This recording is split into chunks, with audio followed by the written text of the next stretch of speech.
Hello Smarties, आज की कविता है सोनेट नंबर 116, सोनेट नंबर 116, जिसका टाइटल है let me not to the marriage of true minds. सच्चे प्रेमियों के मिलन में बाधा नहीं आनी चाहिए, ऐसी इस कविता का जो टाइटल है। ये शेक्सपियर की 154 सोनेट्स में सोनेट नंबर 116 है, इसलिए इसको दो तरीके से एड्रेस करते हैं। एक तो सोनेट नंबर 116, या जिस कविता का कोई नाम नहीं होता है सोनेट का, उसकी पहली लाइन को ही उसका टाइटल मान लिया जाता है, जैसे कि यहां भी आप देखेंगे।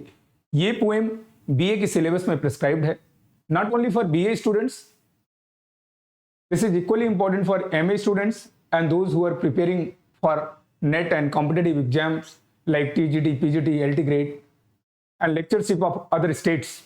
जो दूसरे अलग अलग स्टेट्स हैं, वहां पर जहां लेक्चरशिप की परीक्षा होती है, वहां पर ये सवाल यहां से कुछ बनेंगे। पहले हम कविता का हिंदी रूपांतर बाय लाइन देखेंगे ताकि ये बीए का बच्चा समझ पाए। उसके बाद मैं क्रिटिकल अप्रिशिएशन भी दूंगा इस कविता का कि what are its ifs and buts, इसके क्या हैं, क्यों आपको ये कविता जाननी चाहिए, कौन से फिगर ऑफ स्पीच आपको मिलते हैं, कौन सा लिटरेरी डिवाइस इस्तेमाल किया गया है, ये सारी चीजों को हम देखते हैं। तो this poem is a sonnet, आपको पता है शेक्सपियरियन सोनेट है, शेक्सपियर ने लिखा है। तो शेक्सपियर ने कुल जो सोनेट्स लिखे हैं my dear, Shakespeare wrote 154 sonnets in all. आपको बता दूं 154 सोनेट्स लिखा, और आउट ऑफ 154 सोनेट्स ये जो है 116वें नंबर पे आता है। ये अलग बात है कि उसमें जो 154 सोनेट्स उन्होंने लिखे, उसमें से 126 सोनेट्स जो हैं, मतलब 126 सोनेट्स, ये 154 सोनेट्स इन ऑल जो लिखा है शेक्सपियर ने जो इसमें से 126 सोनेट्स जो हैं आर डेडिकेटेड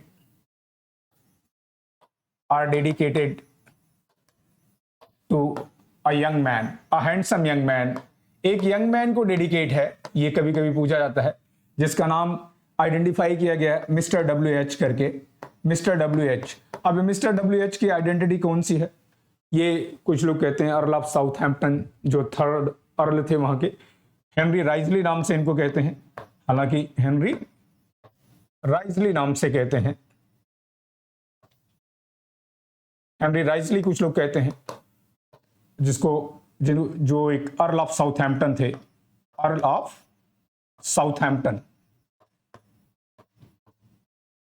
एग्जाम में कई बार ये भी पूछा गया है कि ये कौन से अर्ल थे, तो यहां पर मैं और स्पेसिफिक कर दे रहा हूं, थर्ड अर्ल ऑफ साउथहैम्पटन थे। कई जगह William Herbert the earl of Pembroke को भी माना जाता है, बिली ह्यूजेस नाम को भी माना जाता है, अलग अलग नाम है, लेकिन ये ज्यादा ऑथेंटिक है, तो आप इसी को मानिएगा कि 126 सोनेट्स जो हैं डेडिकेटेड हैं। बाकी के 26 सोनेट जो हैं dedicated to a dark lady. Dark lady, एक डार्क लेडी करके संबोधित किया गया है, उसको डेडिकेटेड है। आप कहोगे सर 152 ही तो हुआ। और ये डार्क लेडी की बात करें तो ये डार्क लेडी बाद में आइडेंटिफाइड होती है as Mary Fitton. Mary Fitton जो थी, मेड ऑफ ऑनर थी क्वीन एलिजाबेथ के कोर्ट में। She was very popular for her coquetry. वो लोगों का दिल तोड़ने के लिए बड़ा मशहूर थी, लोगों से रिलेशन रखती थी, उसके बाद उनकी हार्ट को ब्रेक करती थी। तो Mary Fitton was very popular for her coquetry, अपने मतलब उच्छृंखल व्यवहार के लिए, अपने इस तरीके के व्यवहार के लिए काफी मशहूर थी। और लास्ट दो सोनेट जो हैं ये लव गॉड को डेडिकेटेड हैं। लव गॉड, जिनको आप मोहब्बत के देवता क्यूपिड को डेडिकेटेड है। और आज जो सोनेट हम डिस्कस कर रहे हैं वो सोनेट कौन सा है? We are discussing sonnet number 116। अब ये 116 जो है ये सोनेट नंबर है क्योंकि 116 नंबर पे आता है। शुरू के 126 सोनेट नंबर 1 से लेकर के 126 तक डेडिकेटेड है। आपने देखा यहां पर, इसके पहले देखा किसको डेडिकेटेड है? WH को, जिसका नाम है हेनरी राइजली, जो third earl of Southampton.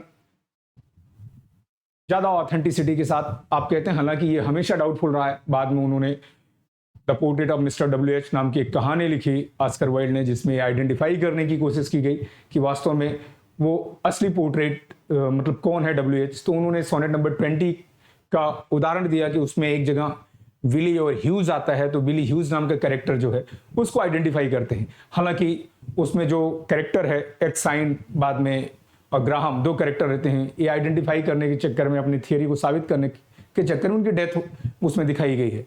Ultimately ये साबित नहीं हो पाता, तो आप इसी को मानिएगा कि डेडिकेटेड किसको है, अर्ल ऑफ साउथहैम्पटन। ठीक है, अब सोनेट नंबर 116 क्या है? एक मोहब्बत की कविता है। इसका थीम जो है क्या है? इसका थीम है बेसिक, इसका थीम है लव, बेसिक इसका थीम है ब्यूटी, इसका थीम मॉर्टेलिटी भी दिखता है। तो हम पहले उस कविता को लाइन बाय लाइन देखेंगे, उसके बाद हम तभी समझ पाएंगे कि सोनेट नंबर 16 क्या है। इसकी थीम की बात करें, सोनेट नंबर की थीम की बात करें कि इसका थीम है लव, इसका थीम है ब्यूटी, इसका थीम है मॉर्टेलिटी, मतलब प्रेम है, सौंदर्य है और नश्वरता है, मतलब मानव जीवन नष्ट हो जाता है, सौंदर्य है, लव। बेसिक रूप में हम देखें तो इसका मेन थीम लव है, मतलब लव विषय पे लिखा गया है सोनेट नंबर 116।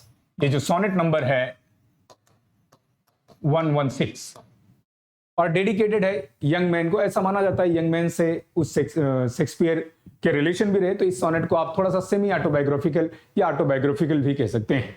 मतलब इसमें कहीं ना कहीं शेक्सपियर भी दिखते हैं, वो तो हैं, उनके सारे पोएम्स हैं। शेक्सपियरियन सोनेट है, जैसा कि हम जानते हैं शेक्सपियरियन सोनेट का एक राइम स्कीम होता है। शेक्सपियरियन सोनेट का राइम स्कीम भी एग्जाम में पूछा जाता है, तो हम वहां देख लेते हैं। शेक्सपियरियन सोनेट है, शेक्सपियरियन सोनेट को ही आप इंग्लिश सोनेट कहते हैं, ये मैं बता दूं। पेट्रार्कन सोनेट से थोड़ा अलग होता है, इसी को इंग्लिश सोनेट कहते हैं। शेक्सपियरियन सोनेट को इंग्लिश सोनेट कहते हैं। सोनेट क्या होता है? Sonnet basically a poem of 14 lines. ध्यान रहे, मैं बीए के बच्चों को ध्यान में रख के बना रहा हूं। सोनेट बेसिकली क्या होता है? A poem of 14 lines. एक 14 लाइन की कविता जो होती है, अ पोएम ऑफ 14 लाइन्स, उसका एक राइम स्कीम होता है, lines, specially in iambic pentameter. Iambic pentameter एक मात्रा होती है किसमें लिखा जाता है, उस आयम्बिक, जैसे दोहा और सोरठा अलग अलग ढंग से मात्राओं में लिखे जाते हैं, उसी तरीके से आयम्बिक पेंटामीटर में लिखा जाता है। तो सोनेट क्या होता है?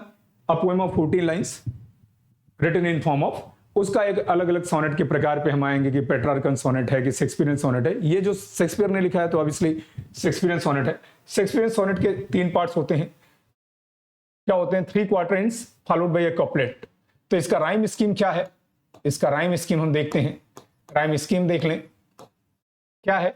3 quatrains and followed by a couplet. A B A B A B A B, C D C D, E F और जी जी। ये जो है शेक्सपियर के सोनेट का राइम स्कीम है। 1 क्वार्टरन, 2 क्वार्टरन, 3 क्वार्टरन, मतलब 4 + 4 + 4 + 2 = 14 लाइन्स। कुल मिला के 14 लाइन की कविता है इनकी जो सोनेट है। तो ये शेक्सपियरियन सोनेट की राइम स्कीम है और एग्जाम में आपको कई बार लिखना भी पड़ता है जब आप क्रिटिकल एप्रिसिएशन देते हैं। बाकी कविता को हम हिंदी में पढ़ेंगे, क्योंकि हिंदी और अंग्रेजी दोनों में पढ़ेंगे तभी उसको हम समझ पाएंगे। फिर हम उसका क्रिटिकल एप्रिसिएशन भी देखते हैं कि कहां पर आपको कौन सा फिगर ऑफ स्पीच मिल रहा है। तो हम देखते हैं मोहब्बत और नश्वरता पे लिखी गई एक ऐसी कविता जो अमर हो गई, इतनी स्पेशल है कि मतलब कॉलरिज जैसे विद्वान ने, कॉलरिज जो रोमांटिक पोएट और क्रिटिक रहे, Coleridge called this sonnet, called it, this was a special sonnet for him. This was a special sonnet for him. A special sonnet for him. Coleridge ने कहा कि ये सोनेट उनके लिए खासकर स्पेशल है। ना केवल सोनेट उनके लिए खास है, बल्कि दुनिया में जो भी मोहब्बत किया होगा या जो भी करेगा, सच्चे प्रेमियों की एक ऐसी दास्तान है कि what are the true qualities of a lover, true lover. मतलब एक सच्चे गुण क्या होते हैं एक अच्छा प्रेमी बनने के लिए, और एक अच्छा प्रेमी किन परिस्थितियों से गुजरता है, उसका व्यवहार कैसे रहता है, ये पूरा इसमें दिखाया गया है। तो हम पोएम को देखेंगे तब बेहतर समझ पाएंगे। देखते हैं पोएम क्या है हमारे पास। वी हैव लाइन की शुरुआत होती है let me not to the marriage of true minds. मैंने पहले बताया कि जैसे जिस कविता का कोई नाम नहीं होता उस कविता के पहली लाइन को ही उसका टाइटल मान लिया जाता है, तो यही जो है इसकी टाइटल भी है। आपको पता है कि this is a title as well. इस कविता की टाइटल जो है वो यही है, टाइटल भी है इसका। ठीक है, तो let me not to the marriage of true minds, let me not to the marriage of true mind admit impediments, love is not love. यहां पर थोड़ा सा एक माइनर एरर है, हम उस एरर को रेक्टिफाई कर दें, क्योंकि माइंड नहीं है यहां पर, माइंड्स है। ठीक है, let me not to the marriage of true minds admit impediments, love is not love which alters when it alteration finds or bends with the remover to remove. Oh no, it is an ever fixed mark that looks on tempest and is never shaken. It is the star to every wandering bar whose worth is unknown although his height be taken. मतलब अब ये 8वीं line यहां पर होनी चाहिए थी जो दूसरे स्लाइड में है, आपको मिलती है कि whose worth is unknown, मैं लिख दे रहा हूं whose worth is unknown although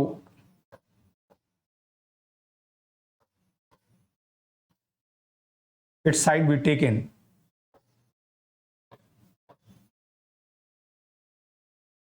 ठीक है,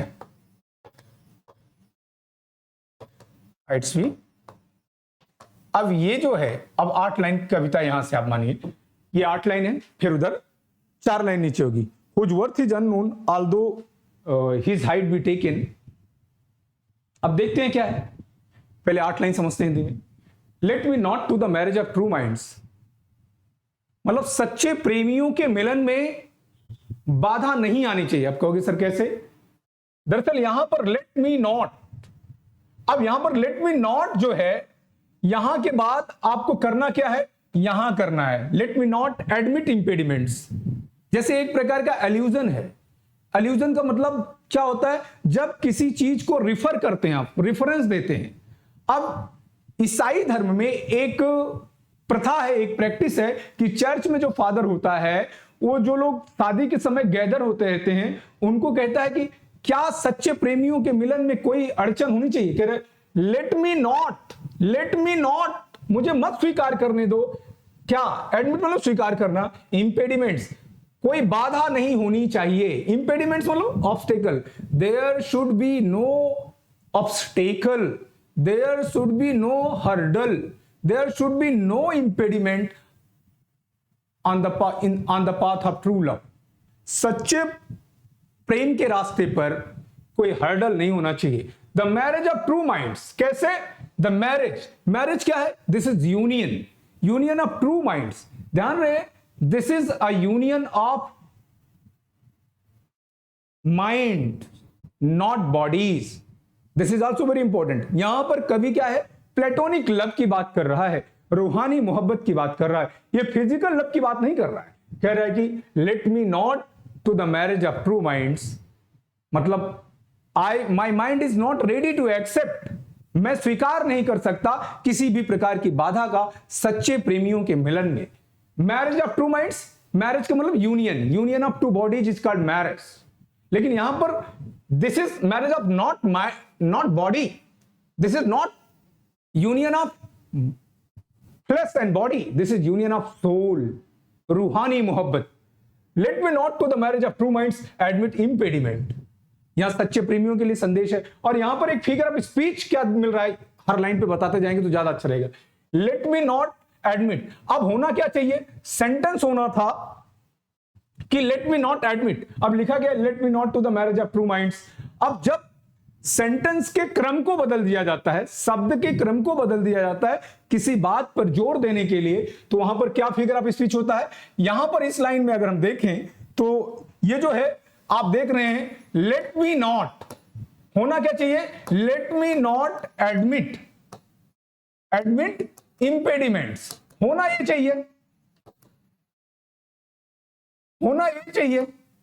अब लिखा क्या है, let me not admit impediments, और लिखा क्या है, let me not to the marriage of true minds. तो जब सीक्वेंस बदल जाता है तो let me not admit impediments होना तो ये चाहिए था ना, और लिखा क्या है, let me not to the marriage of true minds admit impediments. तो यहां पर एक फिगर ऑफ स्पीच अगर आप देखें तो यहां पर जो है माय डियर, समझे रहिएगा, ऐसा एक्सप्लेनेशन किसी किताब में उपलब्ध नहीं है, मैं फिर से बता दे रहा हूं, ये आपके विवेक पे भी है। अब यहां पर एक एक लाइन जाएगा, भले लाइन 14 लाइन की कविता है, लेकिन आपको इतनी सारी चीजें मिलेंगी कि फिर आप कभी भूलेंगे नहीं। Let me not to the marriage of true minds, to the marriage of true minds. Sentence ये लिखा है, अब होना ये चाहिए, ये होना चाहिए, ये है। तो यहां पर इस प्रकार के जब वर्ड ऑर्डर को चेंज करते हैं तो यहां पर एक फिगर ऑफ स्पीच मिलता है जिसको कहते हैं हाइपर बेटान। क्या कहते हैं, हाइपर बेटान। हाइपर बेटान का मतलब क्या होता है, हाइपर बेटान का मतलब होता है इन्वर्ट कर देना, inversion of words, inversion of words to lay emphasis, समझिएगा चीजों को ध्यान से, emphasis on particular emotion, on some emotion. ठीक है माय डियर, समझिए। अब let me not to the marriage of true minds admit impediments. अब let me not admit impediments होना चाहिए, होना ये चाहिए, है क्या, लेट मी नॉट है क्या आपके पास, है let me not to the marriage of true minds admit impediments. इस तरीके से वर्ड ऑर्डर को चेंज किया गया है, एडमिट, लेट मी नॉट के बाद एडमिट आना चाहिए, लेकिन आया कैसे है, लेट मी नॉट के बाद एडमिट आना चाहिए, आया let me not to the marriage of true minds, उसके बाद है एडमिट इंपेडिमेंट्स, एडमिट इंपेडिमेंट्स। अब इस तरीके से तो यहां पर कौन सा फिगर ऑफ स्पीच है, हाइपर बेटान। हाइपर बेटान क्या होता है, वर्ड ऑर्डर को चेंज कर दिया जाए केवल बात को जोरदार बनाने के लिए। जैसे आप कहते हैं sweet are the uses of adversity, sweet are the uses of adversity. अब जो है sweet are the uses of adversity क्या हो गया, मतलब बुरा दौर भी आना चाहिए, वहां पर स्वीट होना चाहिए, the uses of adversity are sweet. तो उसी तरीके से एज यू लाइक इट का जो लाइन है ड्यूक सीनियर कहता है, तो वहां पर मैं नहीं जा रहा हूं। तो यहां let me not to the marriage of true minds, एक लाइन क्लियर हो गया, इसका मतलब क्या हुआ, फिर से देखते हैं poem. Let me not admit, I am not ready to admit, मैं स्वीकार नहीं करूंगा इंपेडिमेंट्स, किसी भी प्रकार के बाधा को, the marriage of true minds in the union of true lovers, सच्चे प्रेमियों के मिलन में कोई बाधा नहीं होनी चाहिए। और यहां पर एक फिगर ऑफ स्पीच तो ये हो गया जिसका आपने यहां जिक्र किया, दूसरा फिगर ऑफ स्पीच यहां पर अल्यूजन है। क्या है माय डियर, अल्यूजन। आप कहोगे सर ये कौन सा फिगर ऑफ स्पीच है, अल्यूजन का मतलब क्या होता है, किसी चीज को रिफर किया जाना। यहां पर एक रेफरेंस है, क्रिश्चियनिटी में, ईसाई धर्म में एक परंपरा होती है, जब शादी के दौरान, चर्चेज में शादी होती है, शादी के दौरान चर्चेज में जब सारे लोग इकट्ठा होते हैं तो फादर एक प्रकार से कन्फेशन दिलवाता है, सबको बताता है कि क्या सच्चे प्रेमियों को, मतलब is there should there be any hurdle in the path of in the union of true lovers. वो कहता है क्या सच्चे प्रेमियों के मिलन में कोई बाधा होनी चाहिए, उनसे कहलवाता है। तो वहां से आवाज आती नो, मतलब they should be let free in their union, उनको अपने मिलन में एकदम फ्री होना चाहिए। तो यहां पर एक फिगर ऑफ स्पीच अल्यूजन है। दूसरा फिगर ऑफ स्पीच में बताता चलूं, let me not to the marriage of true minds admit impediments. अब यहां पर देखिए, मैं एनसर्किल कर रहा हूं, वहां पर फिगर ऑफ स्पीच भी बता दे रहा हूं ना, तब ज्यादा समझ में आएगा। फिगर ऑफ स्पीच देखिए, यहां पर एम को सर्किल कर रहा हूं, यहां पर मैरिज में एम को सर्किल कर रहा हूं, यहां पर माइंड्स में एम को सर्किल कर रहा हूं। इसका मतलब क्या हुआ, let me not to the marriage of true minds, सच्चे प्रेमियों के मिलन में, यहां पर मैरिज ऑफ ट्रू माइंड्स मतलब सच्चे प्रेमियों के मिलन में लेट मी नॉट एडमिट इंपेडिमेंट्स, कोई बाधा नहीं होनी चाहिए, ये यहां तक का अर्थ है। अब यहां पर एम एम एम का रिपीटेशन है, जब एक ही लेटर का रिपीटेशन होता है तो हिंदी में कहते हैं अनुप्रास अलंकार और अंग्रेजी में कहते हैं एलिटरेशन। क्या कहते हैं, एलिटरेशन, जिसको कहते हैं अनुप्रास अलंकार। क्या कहते हैं, हिंदी में कहते हैं अनुप्रास अलंकार। तो यहां पर आपने देखा एक ही लाइन में 3 फिगर ऑफ स्पीच मैंने बताई, कहीं पढ़ी थी आपने? एक फिगर ऑफ स्पीच तो मिल गया एलिट्रेशन, ठीक है। दूसरा फिगर ऑफ स्पीच क्या मिला आपका? दूसरा फिगर ऑफ स्पीच हाइपरबेटॉन, ये आपने देखा ना। दूसरा एल्यूजन, इसके बाद हाइपरबेटॉन मिला, फिर एल्यूजन मिला, और एक मैंने एलिट्रेशन भी बता दिया। तो ये जो है एम एम एम जो है, ये देख रहे हो एम एम और एम में एलिट्रेशन हुआ कि नहीं? एलिट्रेशन का मतलब होता है अनुप्रास माय डियर, ये बात ध्यान रखना, नहीं तो सब सत्यानाश हो जाएगा। Got it? इतनी लाइन क्लियर हो गई? हमें लग रहा है एकदम आते हैं। Let me not to the marriage of true minds, सच्चे प्रेमियों के मिलन में कोई बाधा नहीं होनी चाहिए, ये पहली लाइन का अर्थ। लव इज नॉट लव, मोहब्बत वो मोहब्बत नहीं है। मैंने बताया है कि ये इसका बेसिक थीम लव है, इसका बेसिक थीम ब्यूटी है, मेन थीम लव ही है, और मॉर्टेलिटी भी है, नश्वरता भी है। लव इज नॉट लव, प्रेम प्रेम नहीं होता है। विच आल्टर्स, जो बदल जाता है। अब प्रेम कैसे बदलेगा? यहां पर एक प्रकार से आल्टर, इंसान बदल सकता है, तो यहां पर एक प्रकार से पर्सोनिफाई भी कर दिया गया।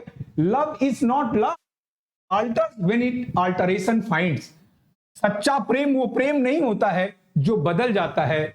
व्हेन मतलब जब, इट आल्टरेशन फाइंड, इट मतलब लव, आल्टरेशन इट फाइंड्स एन आल्टरेशन, जब इसे कोई विकल्प मिल जाए, तू नहीं तो कोई और सही।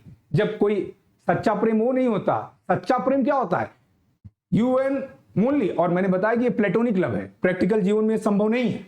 तो विच आल्टर्स, जो बदल जाता है, व्हेन इट आल्टरेशन फाइंड्स, जब क्या करता है ये अपना विकल्प, अल्टरेशन मतलब एक प्रकार का चेंज, मतलब अगर उसके पास विकल्प हो गए। सच्चा प्रेम, true lover remains constant in his love, सच्चा प्रेमी अपनी मोहब्बत में दृढ़ रहता है। ऐसा नहीं कि तुमसे कोई और ज्यादा खूबसूरत मिला, या तुमसे और कोई ज्यादा पैसे वाला मिला, तुमसे और कोई स्मार्ट मिला तो उसके पास चला जाएगा। कह रहा है लव इज नॉट लव, प्रेम प्रेम नहीं होता है। विच आल्टर्स, जो बदल जाता है, आल्टर मतलब चेंज होना, जो बदल जाता है। When it alteration find, when it finds alteration मतलब क्रम बदल दिया गया। व्हेन इट फाइंड्स आल्टरेशन, जब ये विकल्प पा जाता है, तब भी सच्चा प्रेम अडिग रहता है, स्टेडफास्ट रहता है, और ये चेंज नहीं होता। मतलब true love undergoes no change in any condition, true love never undergoes any change, it remains permanent, steadfast, constant। मतलब ट्रू लव जो होता है, it never undergoes any change, ये कोई परिवर्तन अपने अंदर नहीं लाता है।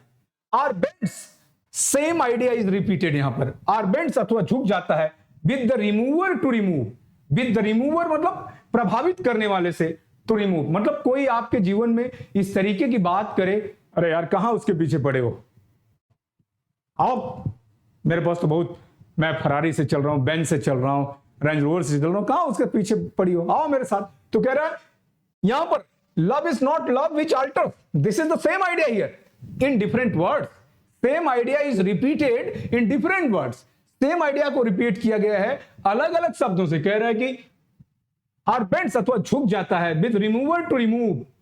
अब यहां पर अल्टर और अल्टरेशन मतलब different words of same root used for some particular emotion. तो वहां पर भी एक फिगर ऑफ स्पीच होता है, उसको भी बता देता हूं।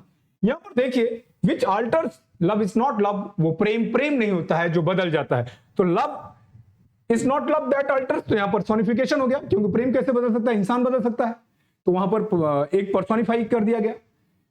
When it alteration finds, when it finds an alteration, जब इसे विकल्प मिलता है, सेम बात को अगर आर बेंड समझा तो झुक जाता है, बेंड मतलब झुकना। when remover, जब कोई हटाने वाला, तो रिमूव हटाए, अर्थात जब कोई इन्फ्लुएंसर आ जाए आपकी लाइफ में, जब यू मी के बीच कोई तीसरा आ जाए, मतलब आई एंड यू के बीच कोई तीसरा आ जाएगा और वो आपको प्रभावित करना चाहेगा और उससे वो हट जाएगा, उससे प्रभाव, bends with the remover to remove, तो वो सच्चा प्रेम नहीं होता है। Same idea is repeated in different words, वही बात कही गई है डिफरेंट वर्ड्स में। ध्यान रहे यहां पर रिमूवर और रिमूव को एनसर्किल कर रहा हूं, यहां पर अल्टर और अल्टरेशन सेम रूट के, अल्टर और अल्टरेशन एक ही रूट से बने हुए शब्द हैं। अल्टर मतलब चेंज होना, यहां वर्ब है, यहां नाउन है, यहां पर रिमूवर नाउन है, यहां पर रिमूव वर्ब है। तो जब एक ही रूट के दो अलग अलग शब्दों का प्रयोग किया जाए तो वहां पर एक फिगर ऑफ स्पीच होता है। उस फिगर ऑफ स्पीच को कहते हैं, क्या कहते हैं? पॉलीप्टोन। आप कहोगे सर ये तो हम पहली बार सुन रहे हैं। तो पॉलीप्टोन, अब ये पॉलीप्टोन, पॉली मानो मेनी। अब पॉलीप्टोन होता क्या माय डियर, आपको बता दूं। पॉलीप्टोन जो होता है, अब ये अल्टर अल्टरेशन में पॉलीप्टोन है, ये फिगर ऑफ स्पीच है, ये बड़े लेवल पे है। जैसे आप नेट वगैरह देंगे तब के लिए, बीए में नहीं लिखेंगे तब भी चल जाएगा। पॉलीप्टोन का मतलब यहां पर लगे पॉलीक्लिनिक, वहां पर हर बीमारी का इलाज होता है। पॉली मतलब मीनिंग, पॉलीप्टोन। तो पॉलीप्टोन होता क्या है? पॉलीप्टोन जब एक ही रूट के दो अलग अलग शब्द अलग अलग फॉर्म में प्रयोग किए जाते हैं किसी बात को जोरदार बनाने के लिए, तो वहां पर पॉलीप्टोन फिगर ऑफ स्पीच होता है। यहां पर रिमूवर और रिमूव एक ही रूट वर्ड है, रिमूव से रिमूवर बना है, यहां अल्टर से अल्टरेशन बना है, या ब्लड ब्लीड, इस तरीके से। तो अगर एक ही सेंटेंस में फियर्स और फियर्सनेस आया है इस तरीके से, तो आप, खैर वो लंबा शब्द हो जाएगा, शायद आप ना समझ पाए। यहां जो आपके हैं, तो कह रहा है लव इज नॉट लव, मोहब्बत तो मोहब्बत नहीं होती है, विच आल्टर जो बदल जाती है, when it finds a substitute, जब इसे कोई विकल्प मिल जाता है कि तू नहीं तो कोई और सही। और ये प्रभाव में नहीं आता है, आर बेंड्स अथवा प्रभाव में आ जाए, झुक जाता है, विद रिमूवर टू रिमूव। अगर कोई आउटसाइड इन्फ्लुएंसर इन्फ्लुएंस करके आपको बहकाना चाहे तो बहक जाए, ऐसा भी नहीं होता है। It remains constant and steadfast in each and every condition, it undergoes no change, it undergoes no change. इसमें कोई परिवर्तन नहीं होता माय डियर। आई होप कि मजा आ रहा है। यही तो मोहब्बत है साहब। जब आप मोहब्बत में रहोगे तो बहुत मजा आएगा, क्योंकि उस समय आपको कुछ करने का मन नहीं लगेगा, आपको लगेगा कि आपसे खूबसूरत इंसान दुनिया में कोई नहीं है। Because love makes everybody bounce a bit. मोहब्बत हर व्यक्ति को थोड़ा सा उछलने के लिए मजबूर कर देती है, अगर ट्रू मोहब्बत हो तो बात ही। और ट्रू मोहब्बत क्या होता है? ट्विन फ्लेम होता है। ट्रू मोहब्बत तो होती है जब आप किसी के लिए अच्छा करते रहें और उस व्यक्ति को अच्छा पद बहुत बाद में पता चले यार ये तो मेरे बारे में हमेशा। असली मोहब्बत ये है कि उसके बारे में हमेशा अच्छा सोचते रहना जिससे आप मोहब्बत करते हैं, कभी बुरा मत सोचना। क्या हुआ अगर आप नहीं मिल पाए, तो ये तो फिजिकल लव हो गया ना। This is here Shakespeare is speaking of platonic love, रूहानी मोहब्बत की बात कर रहा है कि ऐसी मोहब्बत। वसीम बरेलवी का शेर भी है कि मोहब्बत में बुरी नीयत से कुछ भी सोचा नहीं जाता, कहा जाता है उसको बेवफा समझा नहीं जाता। अगर वो गलत भी कर दी है तब भी मैं तो वही रहूंगा। गैब्रियल गार्सिया मार्क्वेज की love in the time of cholera novel की समरी मैंने बताई होगी, तब आपको कुछ याद आया होगा। लेकिन यहां पर remover to remove, oh no, अरे नहीं यार, सच्ची मोहब्बत इस तरीके से, it is an ever fixed mark. क्या है? It is an ever fixed mark. ये कैसे है? एक फिक्स्ड मार्क ही है। यहां पर मेटाफर फिगर ऑफ स्पीच है, कैसे बता देता हूं। कह रहा सच्ची मोहब्बत कैसे है? सच्ची मोहब्बत तो एकदम फिक्स्ड मार्क है। यहां पर मार्क का मतलब क्या है? It is an ever fixed mark. Mark का मतलब बीकन, बीकन का मतलब प्रकाश, लाइट हाउस होता है, समुद्र के किनारे होते हैं। It is an ever fixed mark that look, मतलब लव को कह रहा है कि फिक्स्ड मार्क है। True love is like a fixed mark that looks on Tempest, जो तूफान को भी झेलता रहता है, मतलब तूफान की गति में भी अडिग नहीं होता है, हिलता नहीं है। मतलब लव कैसे? एकदम फिक्स्ड मार्क, एकदम पक्का निशान की तरह। यहां पर मार्क का मतलब क्या है?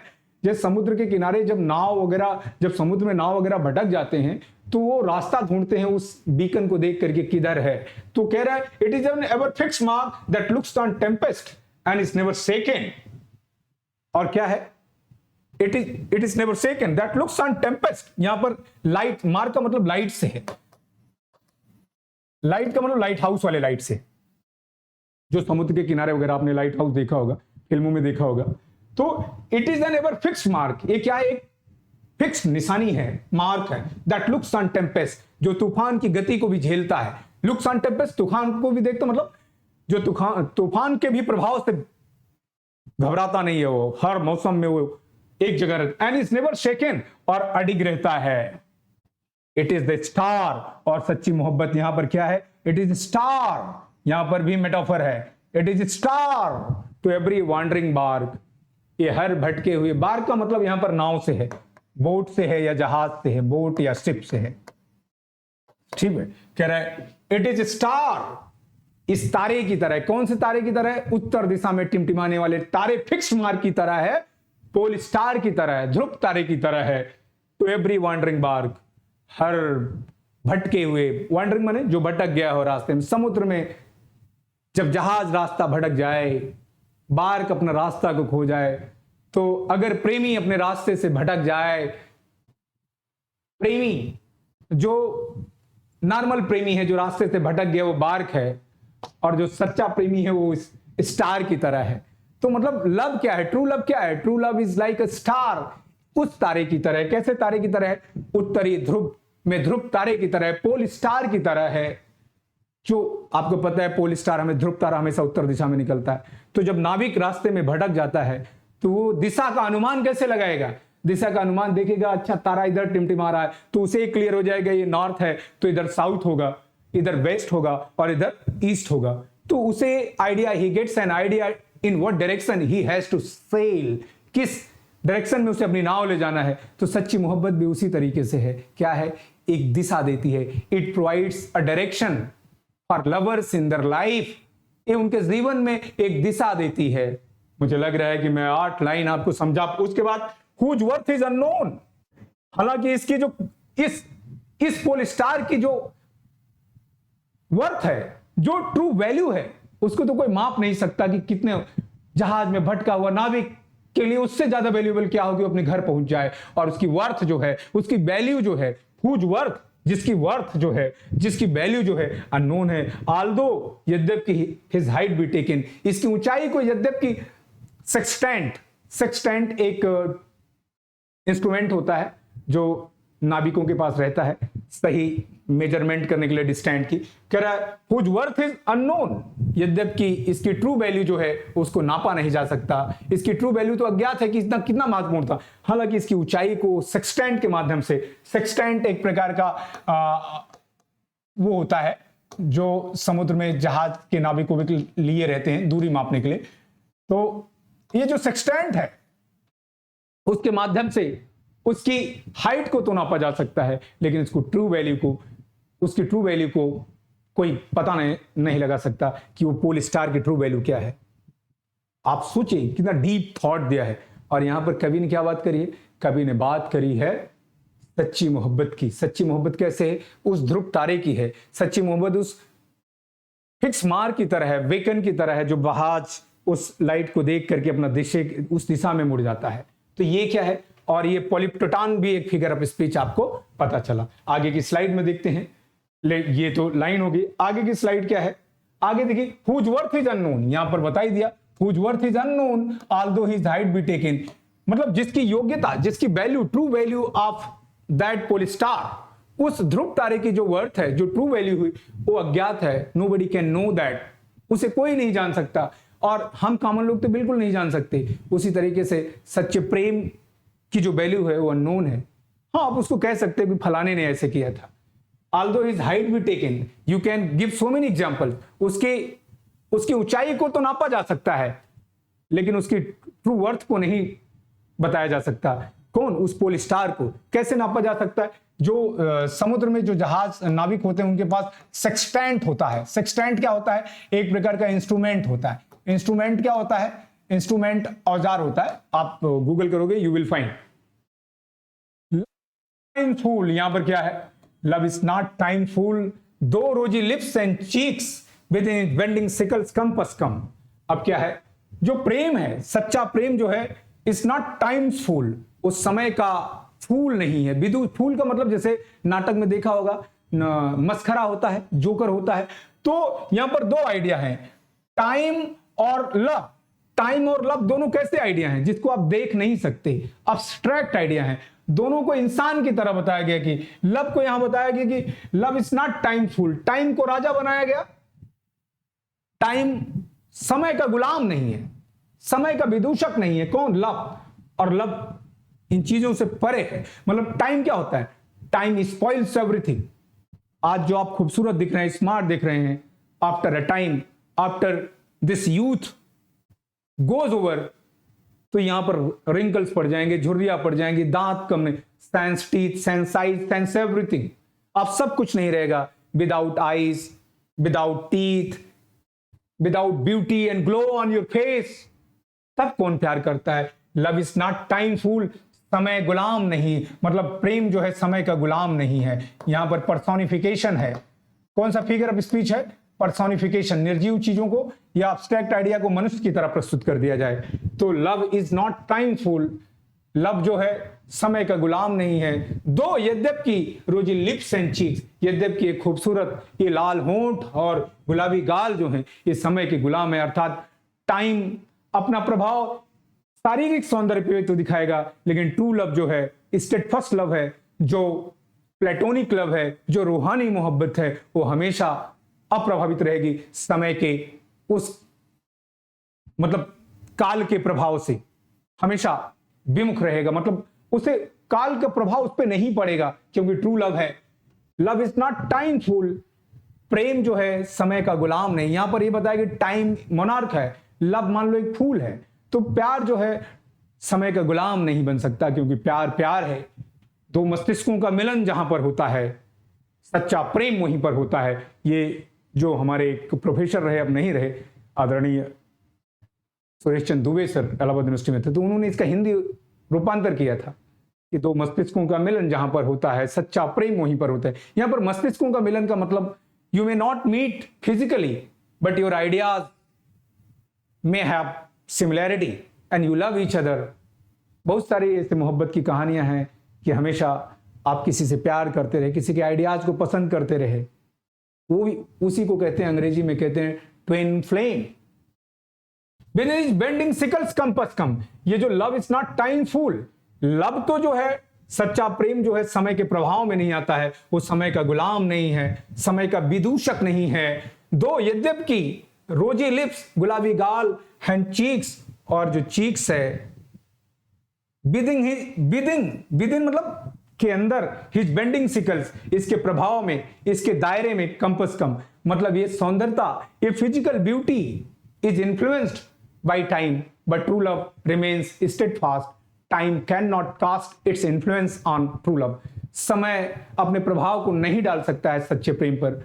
आप किसी से प्यार करते हैं, उसके आइडियाज से प्यार करते हैं, उसके माइंड से प्यार करते हैं, वो प्यार बरकरार रहेगा। मान लो किसी के सौंदर्य से प्यार करते हैं और God forbid, unfortunately, he meets an accident or she meets an accident and she or he loses his or her beauty, और वो अपने सौंदर्य को खो देता है, तो उसके बाद क्या होगा? आपका प्यार भी डिक्रीज हो जाएगा, क्योंकि आपका जो प्यार था वो बॉडीली था, वो सेलेस्टियल नहीं था, वो प्लेटोनिक नहीं था, वो स्पिरिचुअल नहीं था। और जो मोहब्बत यहाँ पर जिस लव की बात हुई है, यहाँ पर जिस लव की बात हुई है, लव ऑफ बॉडी की बात नहीं हुई, लव ऑफ माइंड की बात है। लेट मी नॉट तो the marriage of true minds admit impediment की बात हुई है। इस प्रकार के प्रेमियों के मिलन में कोई बाधा नहीं स्वीकार है। ठीक है।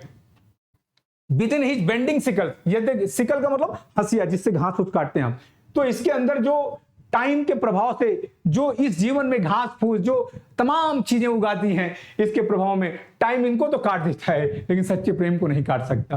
कंपस, दायरा कम आती हैं।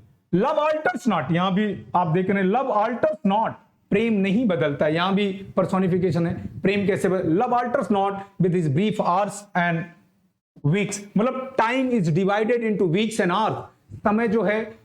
समय जो है सप्ताह और घंटों में बटा है, तो सप्ताह और घंटे जो होते हैं लव को बदल नहीं सकते, मतलब मोहब्बत बदलती नहीं है। With his brief hours and weeks, समय हफ्तों के बाद, महीनों के बाद, घंटों के बाद, जो टाइम का प्रभाव जो होता है इस पे बिल्कुल नहीं रहता। बट क्या करता है लव? क्या करता है? Bears it out. ये क्या कहता है? ये इससे जुड़ा रहता है, इसे सहन किए रहता है, इसे हमेशा बरकरार रखता है। बियर्स इट आउट मतलब कीप्स इट इंटैक्ट, इसे इंटैक्ट रखे रहता है, इसे एकदम सुरक्षित रखे रहते हैं। Bears it out even to the edge of doom. कहां तक? Edge of doom to the last day, मतलब कयामत के दिन तक, आखिरी दिन तक। Till he breathes his last. मोहब्बत मतलब सच्चा प्रेम तो लैला मजनू, सीरी, फरहान, सोनी, महिवाल, हीर, रांझा क्यों अमर हो गए? रोमियो एंड जूलियट की कहानी आपने पढ़ी, क्यों अमर हो गए? देवर ट्रू लवर्स आप कह सकते हैं। तो द एज ऑफ डूम, कयामत के दिन तक, जो मतलब last day, the day of judgement, मतलब it bears it out to the edge of doom. और कोई चीज यहां पर एज ऑफ डूम में यहां पर जो है hyper Bali figure of speech कहेंगे, क्योंकि कोई अपनी बात को कुछ ज्यादा ही बढ़ा दिया इसमें कि मतलब सच्चा प्रेम जो है, आप क्या कर पा रहे हैं, लव अल्टर्स नॉट, मोहब्बत नहीं बदलती है, with his brief hours and weeks, मतलब टाइम इज डिवाइडेड, समय बटा हुआ है हफ्तों में और घंटों में, और इसका कोई प्रभाव ट्रू लव पर नहीं पड़ता है। बट बियर्स इट आउट, ये हमेशा इंटैक्ट रहता है, एकदम सेफ रहता है, इवन मन भी to the edge of doom, कयामत के दिन तक, जिस दिन तक ये दुनिया रहेगी तब तक इंटैक्ट रहता है। आगे की बात के, इफ दिस बी एरर, अगर ये बात गलत है, एंड अपॉन मी प्रूव्ड, अगर what I am saying is not correct, if any inaccuracy is found in my statement, यदि कोई बात जो मैं कह रहा हूं वो गलत है, इफ दिस बी एरर, अगर ये गलत है, and upon me proved and somebody proved it, और ये मेरे ऊपर सिद्ध हो गया, तो दो चीजें अलग हो गई। अब इसके पहले to the love alters not with his brief hours and week, but bears it out even to the edge of doom, और वहां पर वो जो हाइपरबोलिक सिचुएशन जो ज्यादा ही बढ़ा चढ़ा दिया बात को। और आई नेवर रिट, तो मैंने कभी लिखा नहीं भाई, अगर यहां तो लिख चुका है, पहले ही वो एंटिसिपेट कर रहा है, I never writ nor no man ever loved, तो ये कह रहे हैं, शेक्सपियर कह रहे हैं कि अगर जो बात मैंने अभी कही मोहब्बत के बारे में, अगर वो इफ दिस बी एरर, अगर ये गलत है, एंड अपॉन मी प्रूव्ड, और ये जो मैं कह रहा हूं somebody proves it, अगर कोई इसे सिद्ध कर देता है, आई नेवर रिट, तुम ना तो मैंने कभी कोई कविता लिखी, और nor no man ever loved, ना तो कभी किसी व्यक्ति ने मोहब्बत की।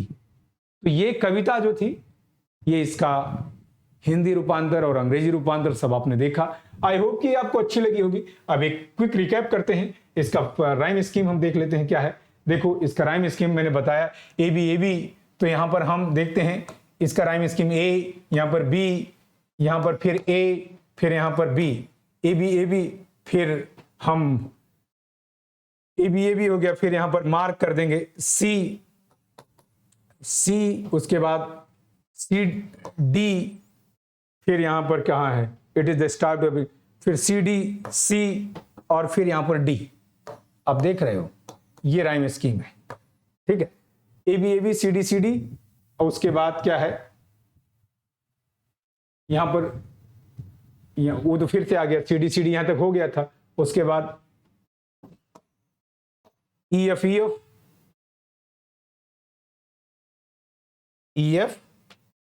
फिर यहां पर ई एफ, लास्ट में क्या है, लास्ट में है जी।